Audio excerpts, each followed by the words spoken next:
안녕하세요. 맥킨의 지혜투자클럽입니다. HLB. 자, 오후에 이제 300억 전환사채 발행 관련해서 이 책임 경영을 강화한다. 그리고 이제 이번 사채 대상인 계열 종목인 HLB 제넥스 이 파나지는 현금으로 이제 취득한다고 이제 공시에 나와 있습니다. 그래서 이 부분들을 사업 반기 보고서를 통해서 좀 확인을 좀 해보고요. 계열 종목인 생명과 제약, 테라피티스 글로벌 차트론까지 한번 살펴봐 드리도록 하겠습니다. 자, 5위에는 뭐 단연 지금 뭐 300억 전환사채 발행 관련되는 부분들이 가장 뭐 중요한 내용이죠. 그래서 이번에 이제 40회차 전환사채 발행의 대상은 계열 종목인 HLB 이노베이션, HLB 파나진, HLB 제넥스와 그 다음에 최대 주주인 진양군 회장 대상으로 발행이 됩니다. 그래서 이제 뭐 공시에는 구체적으로 이제 뭐 사채 자금 상환돼 있습니다만 지금 이제 이 38회차 풋옵션 중에서 366억 정도가 이제 9월달 초에 이제 이 부분들이 행사되기 때문에 여기에 대한 어떤 대비를 해야 되는데 여기에 대한 어떤 부분이 366억이기 때문에 지금 현재 연결 재무제표상으로 HLB가 가지고 있는 현금 규모가 한 500억대 정도 되기 때문에 이거하고 합하게 되면 이번 상한 관련되는 부분을 뭐 대비하는 형태다 이렇게 봐야 되겠죠. 이번에 전환사채 발행이 계열사 세 곳과 진양권 회장을 대상으로 한 사모방식으로 이루어지기 때문에 재무적 안전성 관련되는 부분 뭐 완벽하게 해결된 게 아니기 때문에 추가적으로 뭐 41회차 전환사채 발행도 이어서 이제 뭐 추가적으로 나올 것 같습니다. 제가 볼 때는. 그 다음에 사업 추진 동력이라고 하는 말은 결국 이제 자금인데요. 이 부분들은 이 돈 가지고 사업 추진의 동력이라기보다는 연속성을 하기 위해서 이제 문제가 없음을 뭐 이렇게 확인해주는 1년의 어떤 이제 재무 조달 중에서 첫 번째 부분을 일정 부분 했다. 그래서 추가적으로 이제 한 500억 이상의 돈들은 더 지금 확보를 하는 게 매년 한 1,400 정도의 돈이 나가기 때문에 이런 이제 그 부채 관련되는 부분에 상환하는 것뿐만 아니라 현금 유동을 갖추고 있어야 되기 때문에 추가적인 자본 조달도 뭐 필요한 상태다 이렇게 보여집니다. 그래서 회사가 보유하고 있는 현금은 신약 개발과 글로벌 임상 등 핵심 사업에 집중적으로 투입되고 지금 현재 뭐 이렇게 돈이 들어간다기보다는 이제 뭐 허가 받으면 결국 이제 마케팅비라든지 뭐 이런 부분에 이제 엘레바 쪽에 이제 지원이 이제 더 들어갈 수 있는 부분이기 때문에 이런 부분들을 뭐 배정한다든지 아니면 뭐 시간이 좀 더 든다라고 하면 기타 이제 글로벌 관련해서 추가적으로 뭐 리라 프라티닙이라든지 이런 부분에 대한 어떤 자금 투입도 또 돼야 되기 때문에 재무 운용의 뭐 효율성을 높이는 것이다. 그리고 이제 뭐 주주 대상으로 유상증자에 관련되는 부담감이 있기 때문에 일단은 이제 계열사라든지 최대 주주 중심으로 일단은 전환사채 발행이 일단 나왔다라고 봐야 되겠죠.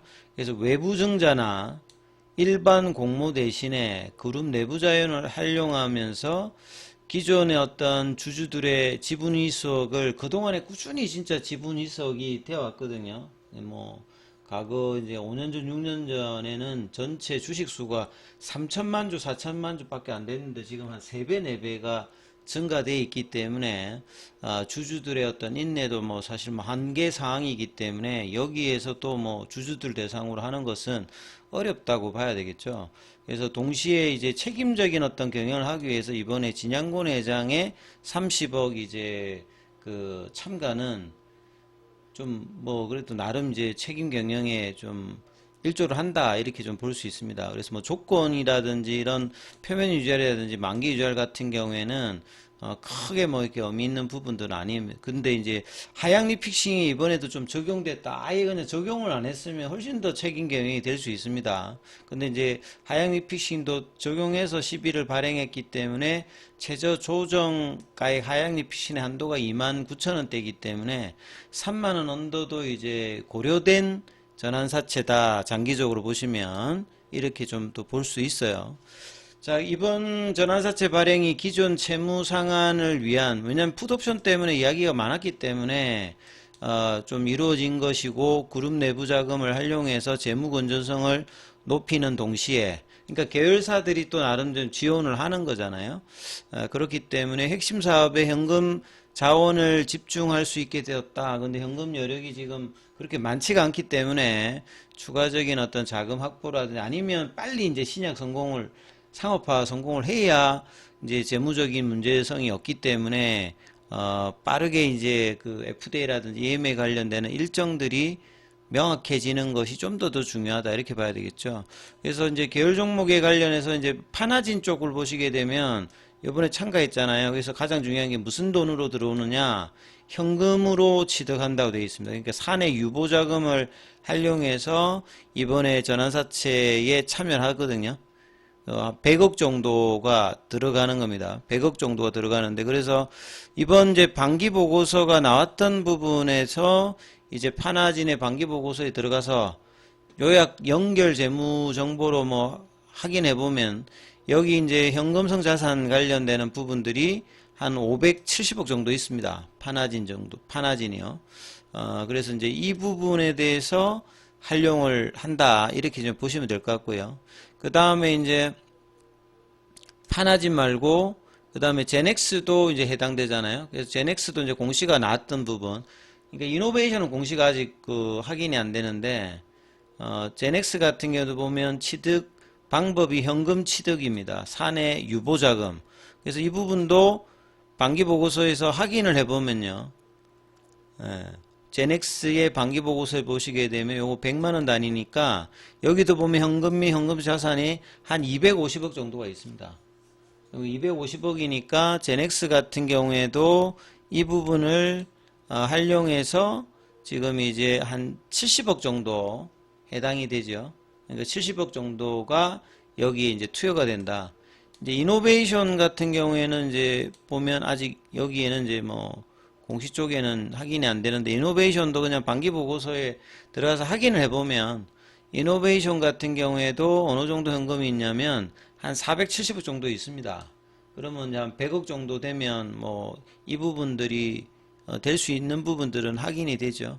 그래서 계열 종목을 활용해서 그 다음에 진양군 회장이 함께 하면서 이번 300억은 뭐 나름 이제 나쁘진 않죠. 그래서 이제 시간에 이제 이런 부분들을 반영하면서 좀 올라왔는데 지금은 다시 또 이제 그 부분이 크게 지금 영향이 없는 흐름으로 좀 다시 또 그 상승폭을 좀 줄였어요. 한 2%까지 올라갔다가 지금 다시 38,800원대까지. 예.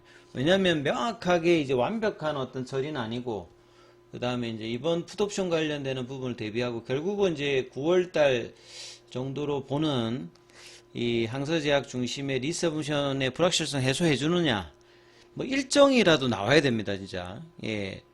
무조건 이제 뭐 언제까지 기다린다 이런 게 없이 하는 것보다는 어느 정도까지 뭐 완료를 하겠다. 그러니까 9월달 정도 되면 뭐 통상 6개월 정도가 되기 때문에 6개월 이상 걸리는 건지 6개월 정도에 이제 끝나는 정도인지 이런 부분에 이야기가 나와야 주가에도 이제 주가는 이미 먼저 작년도 고점 대비해서는 70% 빠져 있는 상태이기 때문에 여기서 이제 시간이 어떻게 되는지를 가늠할 수 있는 어떤 흐름이 9월달까지 나와야 되고 그 다음에 EMA 관련되는 부분들도 회사가 이야기한 대로 정상적으로 이제 신청이 들어가는지 여부 이것도 좀 확인을 해야 되는 어떤 상황이고 그런 차원에서 이제 재무적인 어떤 최근의 부담 이 부분에 대해서는 이제 이번 40회차 전환사채로 어느 정도는 이제 해소를 하는 모습이었습니다만 시간의 애프터마켓에는 뭐 강한 어떤 흐름들은 아닙니다만 일단은 반응은 좀 했다라고 좀 보셔야 되겠죠. 그래서 이제 이런 흐름들이 있고 그다음 계열 종목의 이제 생명과학 같은 경우에도 보시게 되면 계속 이제 볼린저 밴드 하단 태깅을 하고 있습니다. 그래서 지금 생명과학 같은 경우에는 볼린저 밴드 하단에서 5일선 저항을 받으면서 오늘도 약보합세 흐름 정도를 보였고요. 제약 같은 경우에는 장중에 13,600원대까지 내려갔다가 지금 애프터마켓에서는 일단 뭐 갭다운 양봉 흐름으로 일단은 이제 강보합권 정도까지 지금 흐름이 나타나고 있는 상황이죠. 그 다음에 뭐 테라피틱스 같은 경우에는 거래량은 계속 없는 상황 가운데 전체 풀 데이터를 공개하고 있지 않는 상황에서 지금 미국 임상 관련되는 부분이 9월 달에 이제 본래는 한자 투여가 끝나는 시기거든요. 여기에 대해서 지금 아무런 이야기가 없는 상태에서 주가는 스퀴즈 돼 있다가 지금 이제 하방으로 조금씩 열리는 뭐 이런 그 벌지되는 뭐 그런 모습을 조금 나타내고 있는 가운데 강보합권 정도고요. 그 다음에 뭐 글로벌 같은 경우에도 장중에는 2,000원대 라운드 피겨 가격도 이제 이탈할 수 있는 뭐 그런 가격까지.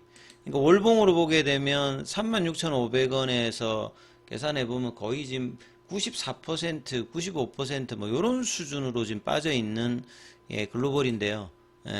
그리고 이제 뭐 타이베이 미팅 이후에 3,000원권에서도 뭐 장중 저가까지 포함하면 30% 대부분 계열 종목이 한 30% 빠졌는데 이런 흐름에서 여전히 거래량은 나오지 않으면서 질질질 내려가는 패턴들을 이번에도 좀 보여주고 있거든요. 그래서 이 부분을 벗어나기 위해서는 펀더멘탈 상의 어떤 변화가 뭐 일정들이 나온다든지 아니면 대량 거래가 터져가지고 신규 매수라든지 아니면 이 새로운 어떤 수급들이 나와지는 모습이 나와야 되는데 아직 그런 모습도 아니기 때문에 좀 답답한 흐름입니다. 그래서 이제 오늘 회사의 어떤 전환사채 발행 이후에 이 흐름들이 9월에 변곡점을 앞두고 뭔가 바닥을 다질 수 있는 모습을 만드느냐 아니면 좀 더 가격 조정을 하느냐 뭐 이런 부분들이 좀 갈림길인데요. 이 흐름들을 계속 뭐 살펴보는 수밖에 없다 이렇게 보여지고요. 자, 장중에는 무료 텔레그램방이 운영되고 있습니다. 링크되어 있는 부분 참조해 주시면 되겠고요. 입장 문의는 문자 남겨주시면 안내해 드리고 있습니다.